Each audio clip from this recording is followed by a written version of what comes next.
Hello and welcome. My name is Jody Lynn Craven, founder of Abundance Consciousness, and this is my dear friend Heather Marie. Hi, I'm Heather Marie, founder of Soulgate. Welcome to Channel Squared, where we have extraordinary channeled conversations about everyday life topics. Every week, we choose a topic, connect with you, the divine, and our guides, and then channel here with you live. Yeah, and today we are talking about the heart space, which is the gateway to your soul. So, your heart space is where the discernment of truth is possible. It holds truth, wisdom of generations, and all that is within this universe. So, we're going to talk today about how you use it, what is it, where is it, and how to, get to the gateway of your soul. Yeah, totally.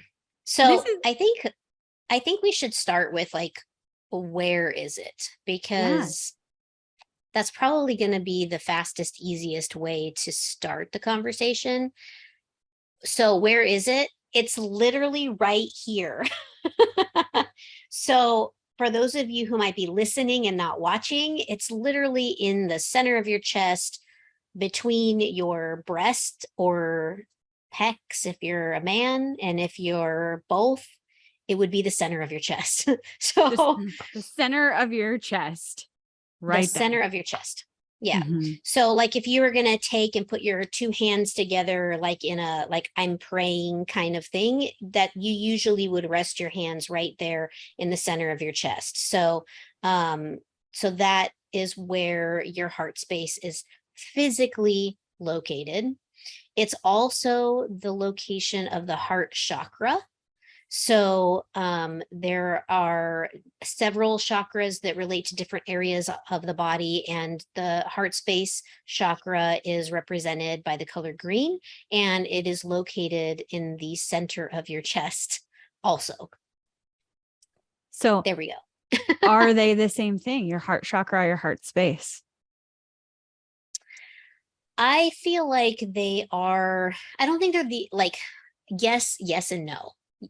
Yes and no. And the reason that I'm like sort of struggling with yes and no is because the heart space is the energy center of the heart chakra, right? So like yes, they are the same in the sense that it's an energy center, but the way that you relate to them could be different. So how you would relate to like the heart chakra is more of like an energetics, like how does my creation occur through my chakra? Like is my energy clean? Is it functioning well in that chakra? Like, is my heart chakra shut down? Is it wide open? Like, there's like an energetic center to the heart chakra, whereas heart space is more like a place that you go to receive the truth. But they are in the same place, and I see them as being like one in the same because they're in the same place, but I'm keeping them sort of separate for the context of our conversation, even though they are located in the same space, and it functions as one thing together. That sounded really complicated, but hopefully everyone's not confused now. Yeah, we're trying to keep them separate for the purpose of this conversation, but they are connected.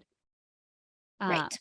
Okay, amazing. Because I have questions then about, if your heart chakra is closed, or I don't know if can your heart chakra be distorted, and then that distort the heart space? Or is that why you want to keep the two separate? Like they're connected to one another, but is it possible, this is just coming through, is it possible that the heart space itself, that heart center that we're talking about, cannot be corrupted, but maybe, or distorted or closed or whatever the words that you want to use, but the heart chakra can? So what I get with it is that you can absolutely have a heart chakra that is shut down and still access your heart space. So your heart space technically uh cannot be like distorted or hijacked, or like the bad things can't really happen there unless you invite them in. So, if you, I mean, and you would have to literally ask a dark entity, or, you would have to welcome in. It's kind of like those, remember those vampire movies where Yes. like the vampire couldn't come in the house unless they were invited in. And so they would Yes. stand outside the door and they'd be like, "Can I come in?" And the person would be like, "Oh yeah, sure, come on in." It could be something as simple as that, right? So, you actually have to like invite it into your heart, and then you become like lovingly connected to it. And so that is the only thing that I'm getting, that a distortion like that could occur. Most people, most conscious minds, and even like spiritual, like energetic bodies know to protect that space and to not allow something that isn't of light into it. So, you'd have to kind of cross some major like lines drawn in the sand to actually have that occur. But you can absolutely have a shut down heart chakra and still have a beautiful, lovely heart space. Sometimes um, when someone has been in a tumultuous romantic partnership, and they've just been betrayed or whatever, oftentimes the heart chakra will get shut down, and sometimes it will be covered in barbed wire and brick walls and have bombs lining the edge of it and everything else, because they're trying so hard to protect it from it happening again. And so sometimes people may find that it's difficult to get into new relationships because they are so scared and shut down that they can't actually connect in that way. Because remember, the heart chakra is like the energetic center, Mm-hmm. whereas the heart space, they can still go to their heart space and be like, is this person, good for me, bad for me, no opinion for me, whatever. But um so that's why it's kind of like I want to keep them slightly separate for this conversation, is because, one, you're talking about like an energy generation source, Yeah, and in the other constant text we're talking about like truth and clarity. that makes sense. Thank you. I it's a difficult thing. And the reason why we wanted to talk about this on this episode today is because we've talked about the heart space a lot over the last couple of episodes. And every time we've talked about it, people have asked, how do you utilize the heart space? How does that work? And I feel like more now than ever, we need to start using our discernment, which is utilizing your heart space to understand or to recognize truth versus fiction. Absolutely. Yeah. All right. Okay. So we know where it is now, right here in the middle, right there, right here inside or in the middle of your chest. And we've kind of already touched on like what it is, a space, but I think maybe we could elaborate on that. Sure. Like, so for me personally, um my heart space is a place that I can go to receive information, where I can go to receive like peace, where I can go to receive clarity. Um, when I look at my, it's so funny, it's like I'm actually like looking with my third eye at my heart space right now, and it's it's just a lovely place. Like it's just a lovely place that I can go. And I feel like everybody's heart space looks different based on what they created this space to be. Mhm. And for some people it may look like, a library. For some people it may look like a beautiful waterfall. For some people it may be some like super modern apartment in Manhattan, I don't know. Bougie. So yeah, I mean, so it could be really anything. And I think that um, getting to know the environment that makes up your heart space is really important. I did a shamanic educational program, and one of the things that we learned in that program was, what is your heart space, and how do you find it and go to it and be in it and experience it. And inside of it, there, that you light a sacred fire so that you can cleanse and purify different aspects of yourself when they are lost or need support in some way. And so I think that these rituals, these exercises are extremely important, especially right now with the the Piscean age that we've come out of, moving into this Aquarian age. I feel like now more than ever, we need to utilize this heart space and the sacred fire within it to cleanse and purify it so that we can relieve ourselves of the past, of the trauma, and we can step forward powerfully into a creation age. Yeah. Thanks. I couldn't agree more.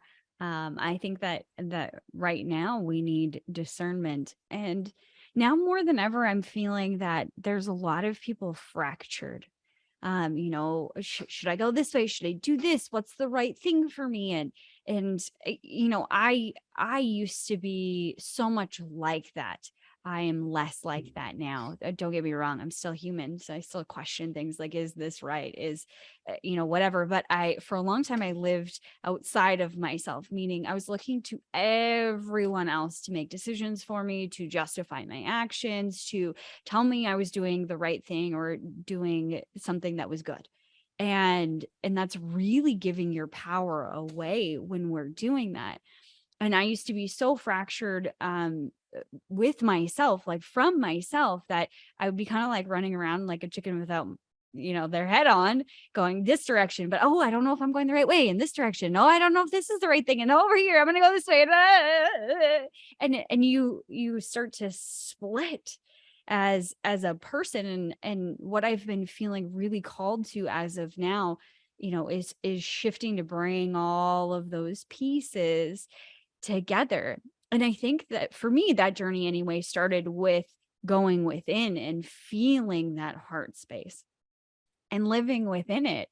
It's so funny. I as you were going through, like, what does it look like? And looking at my own space and coming back to it and how good it feels, and remembering that, a couple of years ago when I started this journey, I spent a lot of time there just within being in that moment.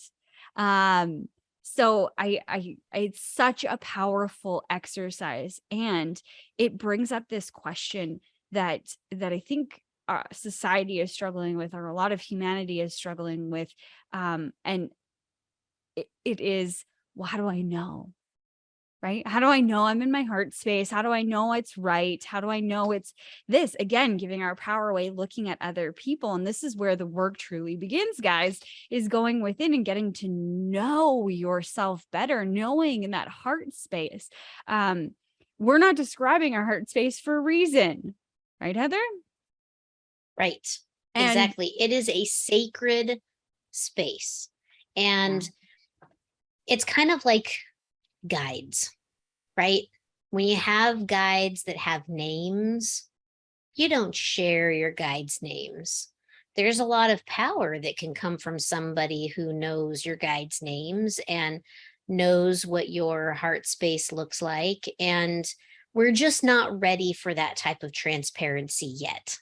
We're Mhm. headed there, but we're Mhm. not there yet. So, definitely when it comes to these sacred environments, kind of keep them under wraps for a little while longer. Mm-hmm. Um, but start to build and foster within yourself that understanding of discernment and truth versus, I don't even want to call it falsehoods, but like true or false, Untruth. untrue. Yeah, true, untrue. And this is something that we talked about in our prep session for today, was practicing with it. Start bringing things into your heart space. So first, I think first step for everyone that hasn't played with their heart space or is not familiar with this conversation and wants to start developing this skill, this gateway to your soul, essentially is to go within it. Just close your eyes, take a breath, give yourself the space that you need physically, location wise, maybe like shut the door to your bedroom, go sit in your bathtub or something. If you need a quiet space to be, close your eyes, take a breath, and start physically imagining yourself going into that space, and then looking around, being curious. What does it look like? What does this hold for me? And then what does it feel like? What does my body feel like within this space?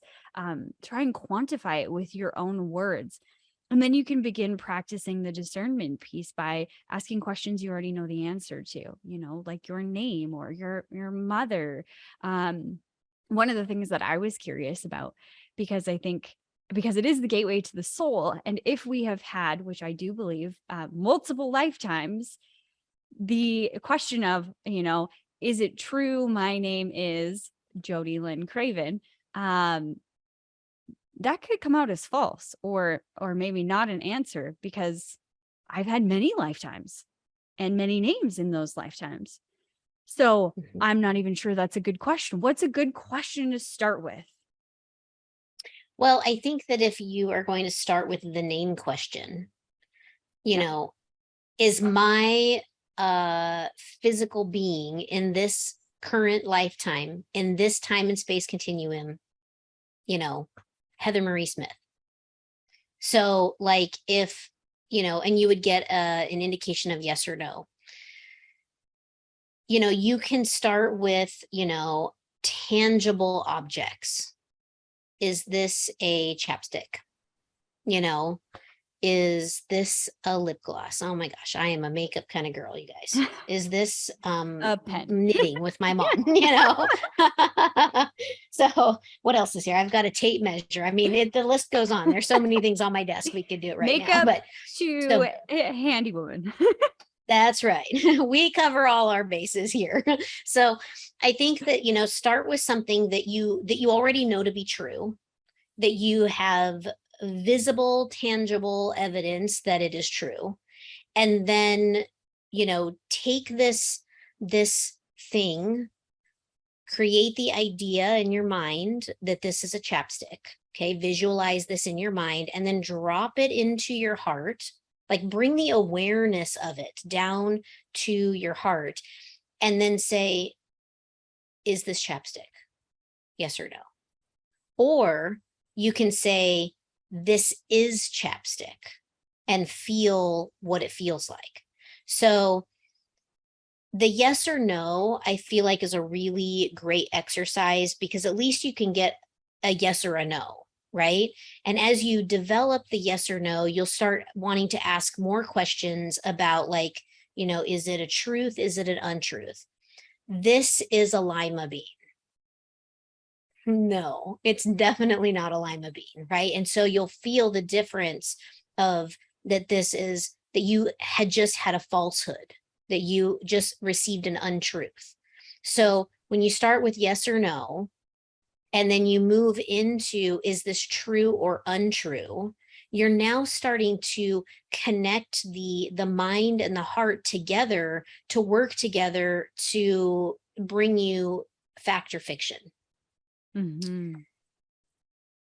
And the natural progression of that from that place is, being able to take concepts or ideas or language that has been spoken and bringing it into your heart space and feeling, is it true or is it untrue?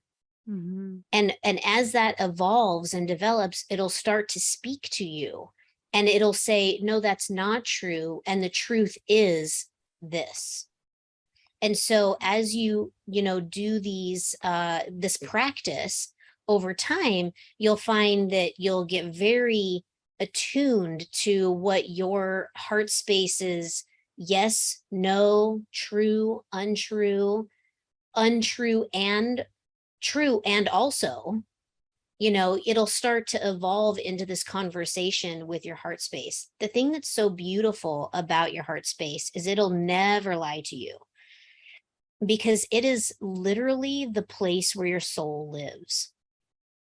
So your soul is divinely connected all the time to source, God, one infinite creator, whatever your terminology is for the big guy in the sky that's running the show, like, Yeah.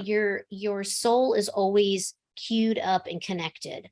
And so when you receive information, it's constantly checking, verifying, checking. So it knows all the time whether Yeah. it's truth or not.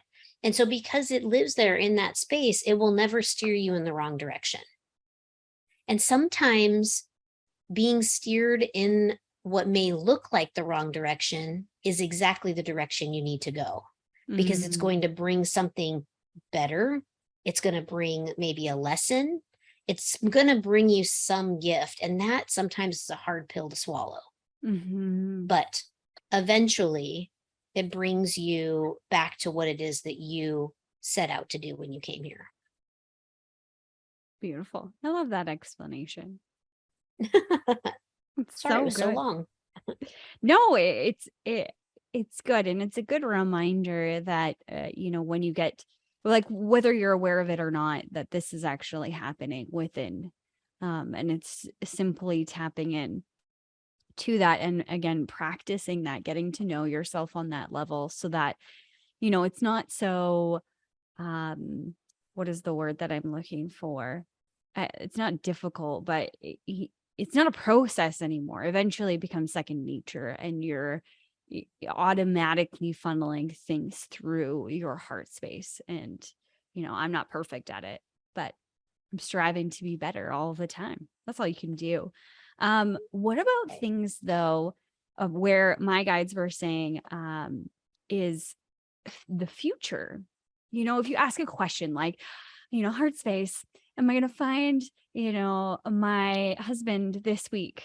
Or something like that, or in the next month. I guess this is related directly to time, and maybe that's what they're trying to point out. They're like, yes, uh knows it. They're so cheeky. But in terms of time, because time is is not the same on the other side as it is here. So you could get a yes, like, if am I going to get the car of my dreams this week, or am I going to get approved for that car?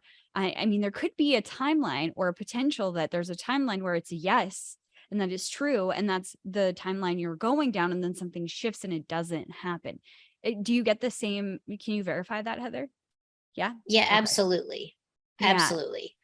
And I So mean, I've even, I'm going to say that I've even fallen victim to that type of like question and answer session yeah. where, was in a relationship that was just not good for me. It was actually perfect for me because it gave me the lessons that I needed to receive. And it brought me to a place where, I was able to meet my husband. And the thing is that in that time asking those questions, I got a lot of, terrible stuff. Yes, this is gonna be horrible. Yes, this is awful. Yep. Look at the razor blades. You know what I mean? Like it was like, question after question. It was just further and further down the drain I was going. And in the end, did all of it occur? No. Why? Because I wasn't asking the right questions. Mm, You know, am I going to die? Yep, you sure are. Now you may be asking, am I going to die tomorrow in your head? But the question you asked was, am I going to die? Well, yes, of course you're going to die. You're a human being. We all die.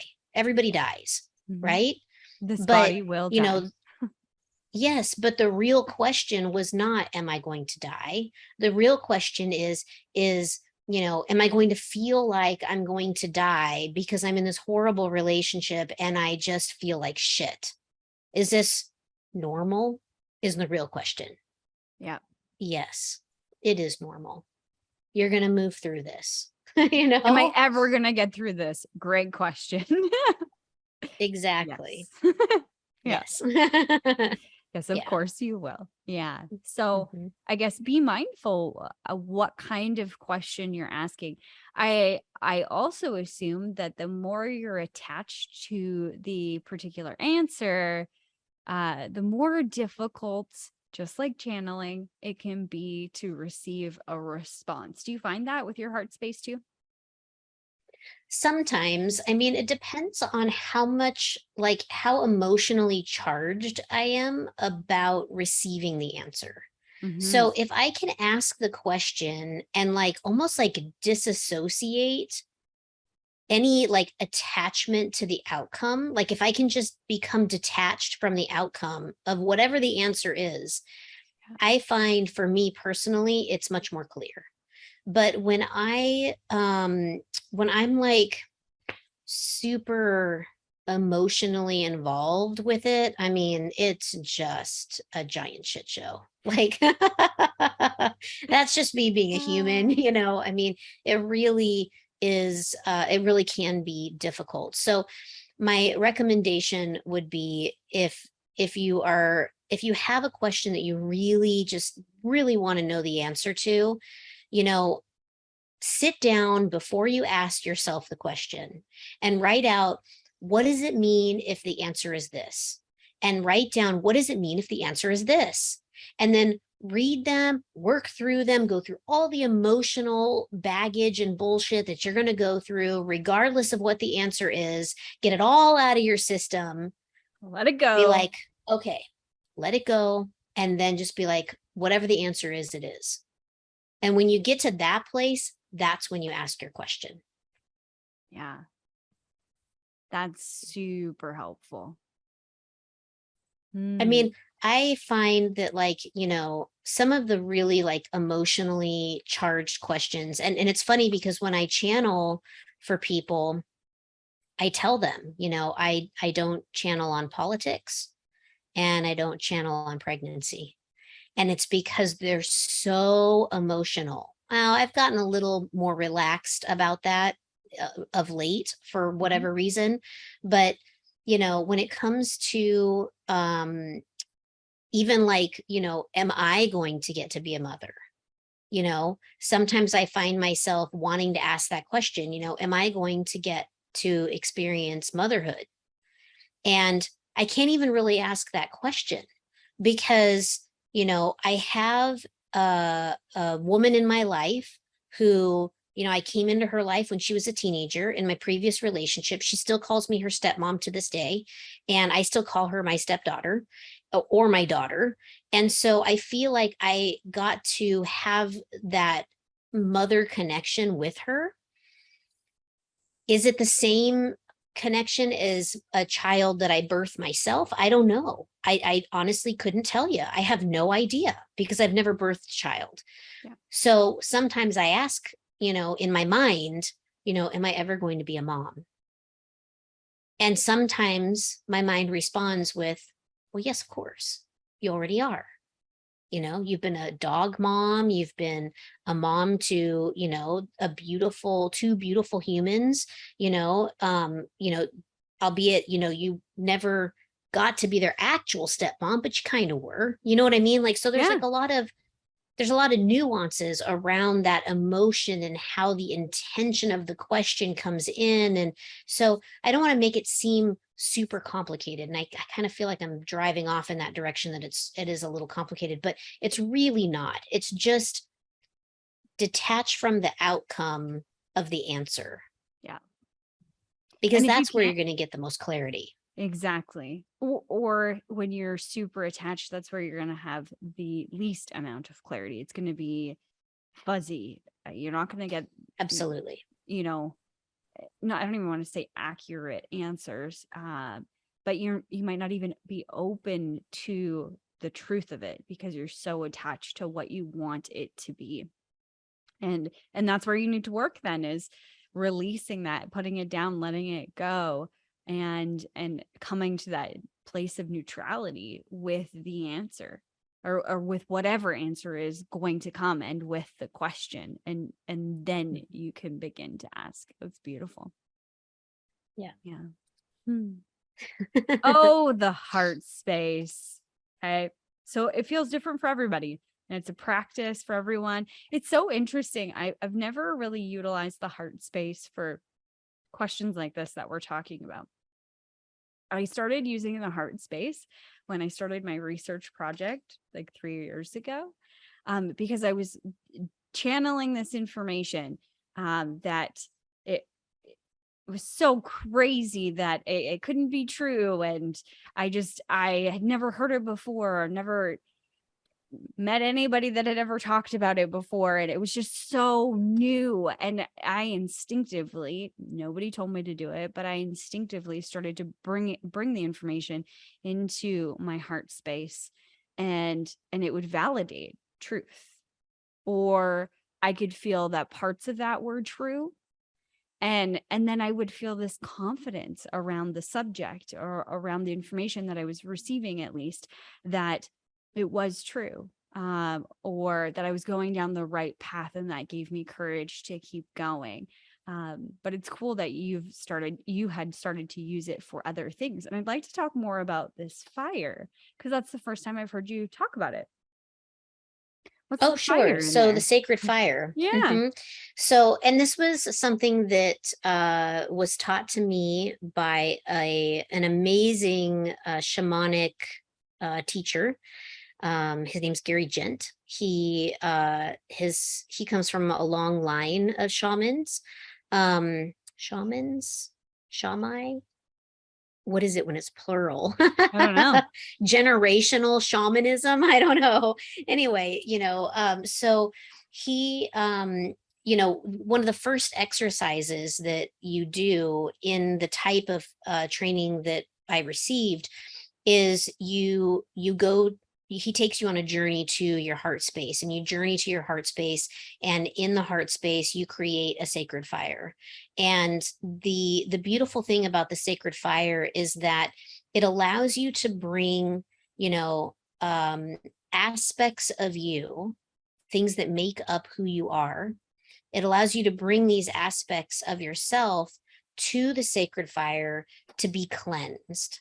And so, um when you do this type of work, you typically will go, you'll journey, which is something that shamans do. They journey, and it's kind of like an altered state, so it's like sort of like meditation, but you're almost like in this altered state. And some shamans will utilize drugs, herbs, things like that, ayahuasca, to get you into this altered space. However, Gary is not that type of shaman, or at least not for my particular training, which I was actually quite relieved about. I don't have any real interest in that type of medicine, but it just sounds terrible. But anyway, so the one of the first things that you do is you go to your heart space and you light the sacred fire, and then you journey to collect different aspects of you. And in the collection of the aspect, you go out, you get, your injured child. You go out and you get your, divine feminine. You go out and you get your divine masculine. And so there's 13 aspects. And so you go out and you get each one in individual journeys. This takes hours and hours and days and weeks to do sometimes. And so you go get your aspect, you know bring them back to your sacred fire, and you place them in the sacred fire so that they can be cleansed, and like the past can kind of like be burned away, and it can leave in the fire, and then they'll step out of the fire and you'll actually see them for the aspect that they truly are. And one of the most profound things about the sacred fire that I found afterward, many years afterward, is that you don't have to just use it for cleaning your aspects. You can use the sacred fire for cleaning anything. So I went through a really dark time after my miscarriage in 2020. And it was somewhat of an awakening, and it was somewhat of just, I think, me shedding a layer of the onion that needed to go. And I worked with some people to help me, work through some things, different healers and what. And one of the things that really allowed me to really get out of that low vibrational funky funk that was just consuming what I felt like it was just consuming my soul, you know. When I got out of that space, the way that I got out of it was I put myself in the sacred fire. I said, I Mm. am taking this version of me and I am going to place it in the sacred fire so that it can be burned away and it can emerge renewed. And it was almost like instant, within Wow. a matter of 2 or 3 hours of sitting in that sacred fire, I emerged as a different, elevated version of myself, you Hmm. know? So the sacred fire that's within the heart space is like a freaking awesome tool in the toolbox, Yeah. very powerful. Everyone should have one. And they do. Just see it, turn it on because it's there. Yeah. Hmm. So I wonder if this is just a thought, but I wonder if um a lot of people that are struggling with ascension right now, coming into this newest version of themselves, or where they're, I don't even like the word, but supposed to be, or supposed to be learning, if they went within and put themselves in that heart space, if that truth of what they're supposed to be or do or whatever would emerge the way you're talking. I think so. I mean, I think that, I don't think that the heart space gets the credit that it deserves. No You know, kidding. I mean, it's a sacred, beautiful space that was gifted to your soul in every lifetime. You've taken it with you in every lifetime. It's where your soul lives. It's like your little soul house, Yeah. you know? Like your little soul lives in there and is like, this is cool. This is like my little place. And it's like a, Welcome to my mobile home. It home. takes it with it everywhere it goes, you know? And so, from, incarnation to incarnation, you've taken this space with you. So why we don't access it more is just beyond me. Like it's like a superpower, super hub of information right there. Like, Right? Like I channel all of our copy. Like I just sit down and whatever comes through, and that was what came through. Was your heart space holds the truth, the wisdom of generations, and all that is within this universe. And I was like, huh, cool. Like, yeah, wow, it truly does carry all of that wisdom. You start to think about it in a little bit bigger context, and then a little bit bigger context. You have multiple lifetimes, so the context of the wisdom that you hold within all of those lifetimes, as that soul, as that physical aspect would have held while they were in that lifetime. And then all of the things that were happening during those lifetimes, like if you were living through war times, or when the burning of the witches was happening, or like any of those massive things within history, your soul would also have access to that historical information as well of what was going on around you. And then if you even draw back a little bit further, like panning out, you are a piece of God. You were created in the image and likeness, and you are a fractal of God. Therefore, you have access to the whole thing. That Yep. is a lot of information in this tiny little space. Well, and the thing that's like super fantastic, and this kind of leans into our conversation last week when we interviewed and had Judy Lynn on the show. She works in the Akashic Records. And the thing that's so fantastic about the Heart Space is that your record is there. In the So heart space. when in the heart space. So, when people are accessing the records, they're learning to access the records. Sometimes the teacher will take them to like the records hall where all the records are stored, and then they'll have guides that will go in and receive the information or retrieve the information or bring them the information, right? And so that's typically the most common way that I see people access the Akashic Records is through one of their guides or a guide team or something like that. But when it comes to you, the individual that is just you, it's you have access to that directly in your heart space. Your book is there.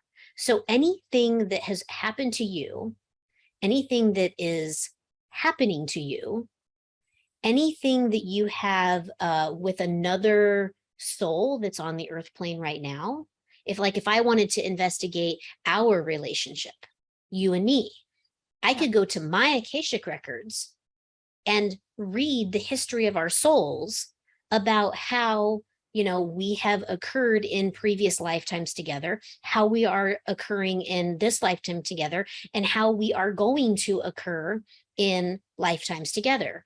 And I can find all of that out by going to my heart space and looking at my own darn records, because everywhere that you and I have had an experience is logged in that book.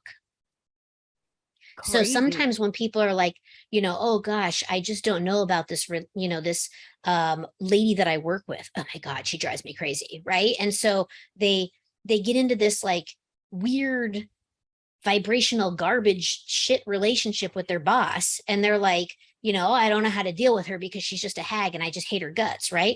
Well, go to your heart space, get out your freaking record book, and find out what happened that is giving you that visceral reaction to this woman.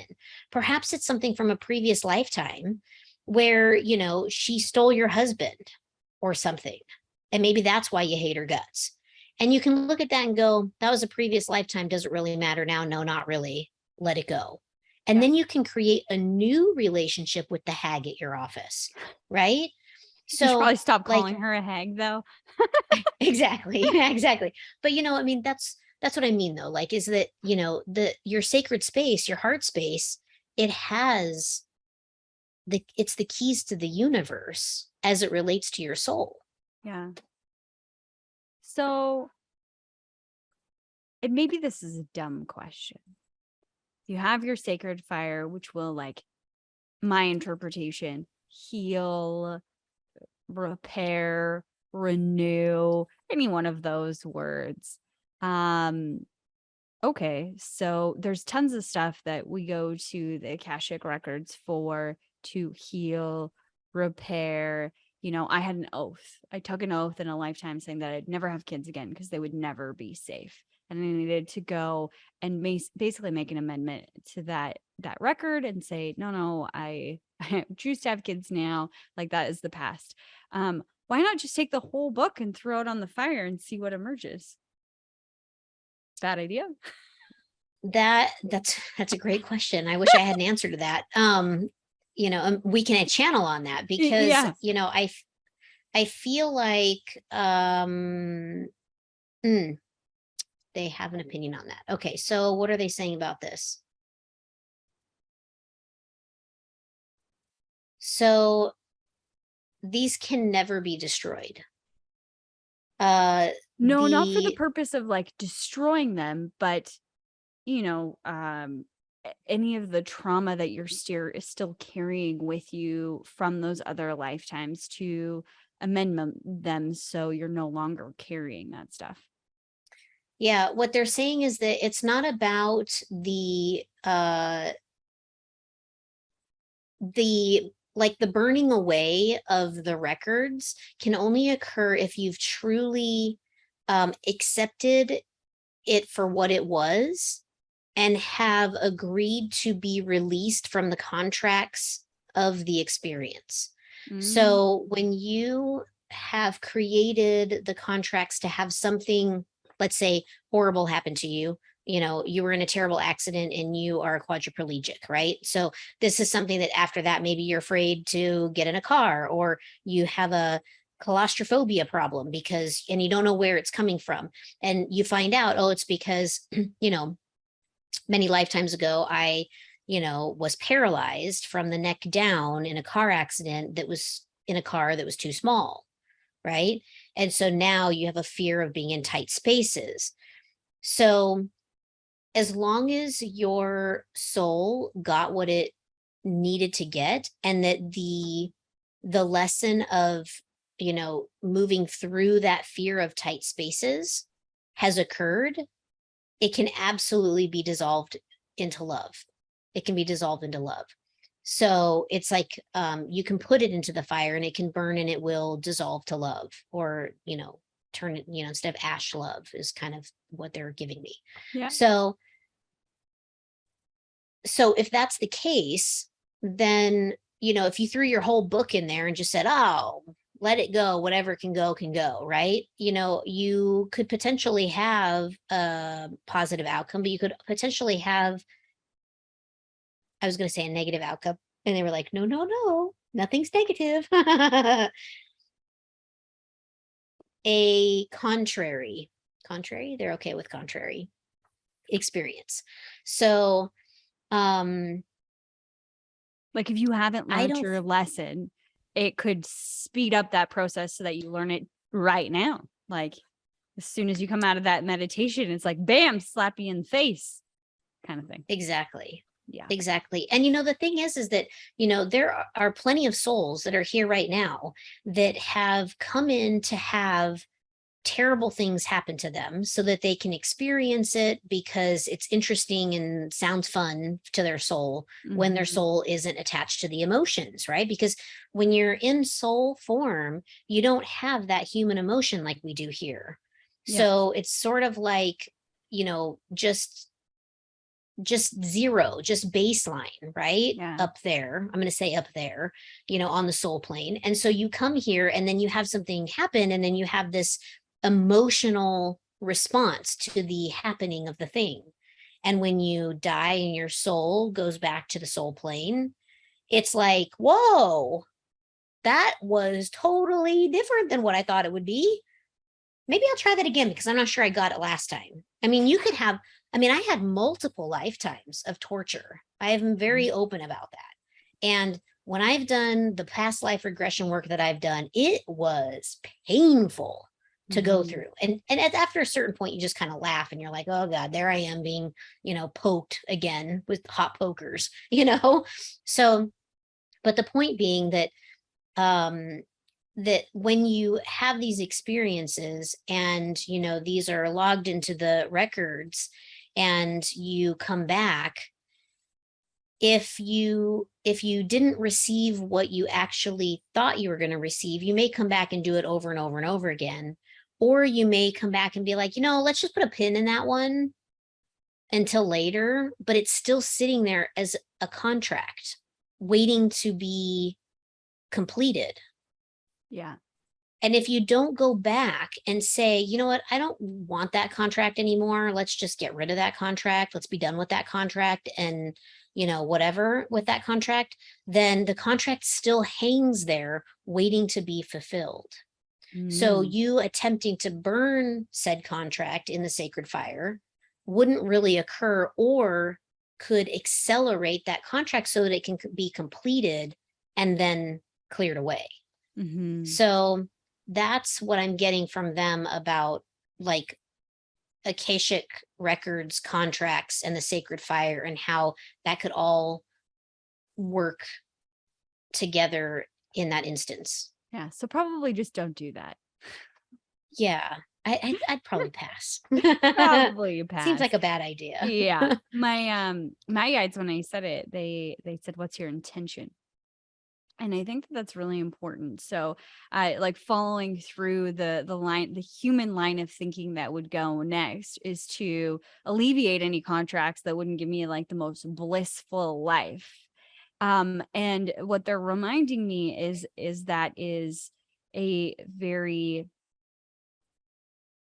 like human thought, because we get stuck, humanity, we get stuck in this place of when things aren't perfect, it's bad.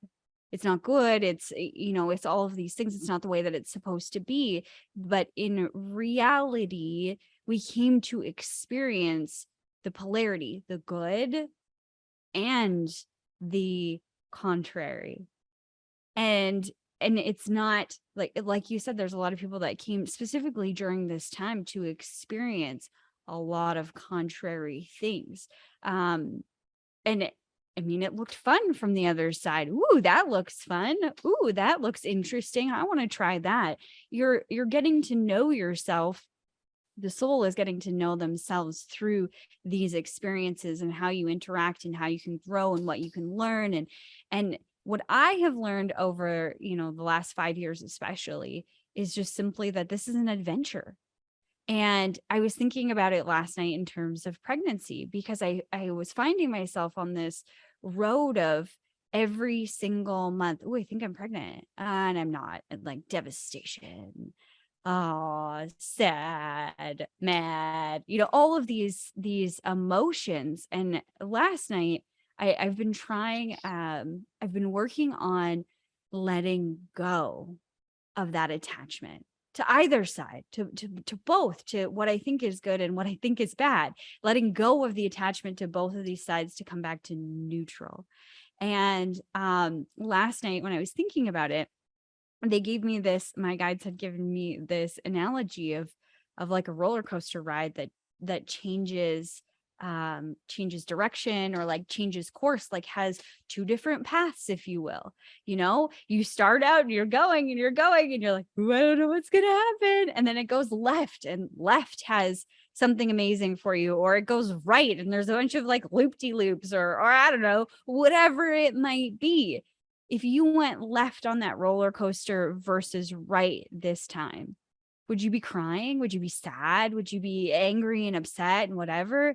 No, because there's also the adventure and the experience on the other side, on that side going left versus going right. I'm not sure if that makes sense, but it was helping me let go of this attachment to one way or the other. And when we're talking about souls and we're talking about the experience, they're not attached like we are to the experience. And in this lifetime, you can get to the point where you start stepping back and detaching from the emotion, like the emotional attachment of it all, of like, this is bad and I feel like I'm dying, and eventually get to a space where you're laughing, like you were talking about watching multiple lifetimes of torture. You can get to that, that laughing point of, oh, here I go again, of looking at your life and the things that you're experiencing, not from this place of it's good, or more, more often we kind of find that we dwell on the, oh, it's bad. You can step back from that and come to a place of neutrality and be like, oh, I went down that one again. Oh, shucks, I'm gonna learn again. Or it becomes this adventure rather than a place that you beat yourself up. If that makes sense. Yeah, definitely. And I think that, I think the key here is to try to remain in a space of gratitude, right? Because when you are experiencing gratitude for something, Yeah. this is a reaction from your heart space, right? Gratitude lives there. So, example, I ran out today and did some things. And on my way back, I just was like starting to like think about like, my life and how things have been. And, I was thinking, would I change anything in my life? And I was like, I wouldn't change a thing. Everything in my life has been perfect. Even though some things have been hard or painful, or, I've experienced things that just nobody should really have to experience. But the thing is like looking at it, how I am, how my life is now, I wouldn't trade any of it for a second. I'd go through all that pain again. I'd go through all those relationships again. I've had a very beautiful life. And no matter how things may seem difficult or things aren't working out or, whatever it may be, it's working out perfectly for me. And Exactly. I'm so grateful for every lesson I've learned, every experience I've had, and I wouldn't change it for a second at all. Mhm. Like if I were to depart this earth tomorrow, I would feel complete because it was exactly by my own design and I designed it perfectly and everything was executed perfectly for what I wanted to have this time. And that's just the way that I see it. And I have so much gratitude for the people in my life that have brought me the experiences, for the environments that I've had to live in to bring me the experiences, and just for the sheer energy involved in the experiences and how many people, places, and things have lined up perfectly for me to have this experience. And for that, I'm so grateful, and living in that place of gratitude for every single thing, good, bad, or ugly, it brings you to a different level of peace with what's going on in your life. 100%. Mhm. Yeah. It's a different way to If you guys are live. liking this conversation, hit the like button. Don't forget to subscribe. Yeah. Yes. We're so close to getting our very own searchable link. So you can help us out by subscribing if you are not subscribed. Amazing. Yeah. This was such a beautiful conversation, Heather. Thank you so much. And thanks to everybody that was watching. We appreciate you spending an hour with us. And if you have thoughts on topic ideas or questions that you want to ask or want us to cover, put them in the chat there and we will make sure that we get to it. But that's it for today. We will see you guys all next week on Tuesday at 1 p.m. 1 p.m. Pacific, 2 p.m. Mountain, 3 p.m. Central, and 4 p.m. Eastern. We love you. See you next week.